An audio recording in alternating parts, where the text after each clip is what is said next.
Matthieu 9,10. Comme Jésus était à table dans la maison, voici beaucoup de publicains et de gens de mauvaise vie vinrent se mettre à table avec lui et avec ses disciples. OK, quand Jésus a vu ce monde-là arriver, il ne s'est pas levé pour partir. Il n'a pas levé le nez sur les amis de Matthieu. L'homme spirituel considère le pécheur comme son égal en tant qu'être humain, tandis que le croyant encore charnel regarde les pécheurs de haut.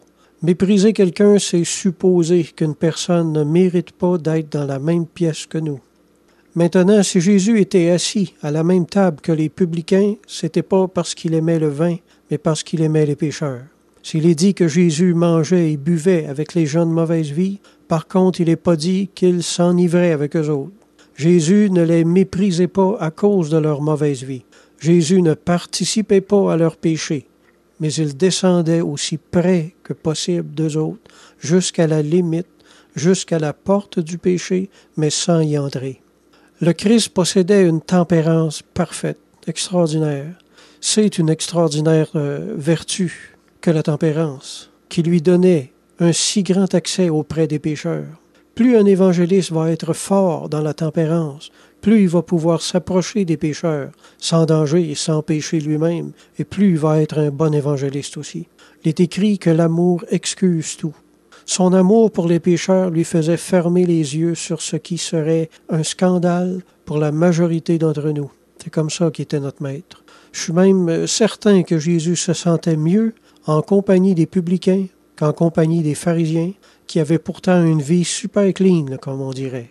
Jésus était plus heureux parmi les buveurs de vin qui l'écoutaient que chez les liseurs de Bible qui le méprisaient. Grande matière à réflexion, pas vrai? Un jeune chrétien ne devrait jamais s'exposer avec les anciens amis de sa mauvaise vie.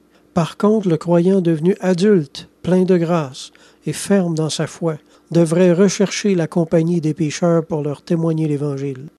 Il y a des chrétiens qui le sont depuis 15, 20 ou 30 ans et qui ne sont jamais allés vers les pécheurs. Ils se sentent bien seulement avec les autres chrétiens de l'Église. L'Église, c'est le seul cercle social qu'ils n'ont jamais connu. Alors, quand ils sont obligés de sortir de leur trou pour aller à la ville et qu'ils entendent le mot foufoune, par exemple, à quelque part, ben, ils deviennent tout rouges comme des tomates, puis ils se dépêchent à retourner se cacher dans l'Église. C'est pas bien méchant de faire ça, c'est juste drôle, mais n'empêche que l'esprit de l'Évangile, c'est un amour sans condition qui nous fait descendre vers les pécheurs et même parmi les pécheurs, s'il le faut. De la même manière que le Seigneur nous l'a montré par son exemple. Voilà le vrai cœur de l'évangéliste. Un bon évangéliste, ce ne sera pas quelqu'un de scrupuleux, loin de là. Il va avoir les yeux et les oreilles blindés. Aujourd'hui, les évangélistes invitent les pécheurs à l'Église pour leur annoncer l'Évangile. On ne peut pas dire qu'on se donne trop de mal. On préfère plutôt laisser la difficulté aux pécheurs. On leur demande à eux de se traîner à l'Église. Ils aiment souvent mieux pas venir que de se sentir comme des chiens dans une salle de quilles, alors il n'y a pas beaucoup de pécheurs qui viennent à l'Église pour entendre se faire dire qu'ils sont perdus, là. Hein?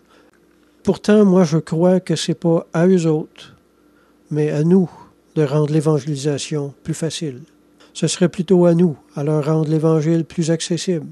À l'époque de Jésus, les évangélistes allaient dans le monde, parmi le monde, afin d'annoncer l'Évangile au monde. Que le Seigneur donne ce même amour et ce même courage à la future génération d'évangélistes. Amen.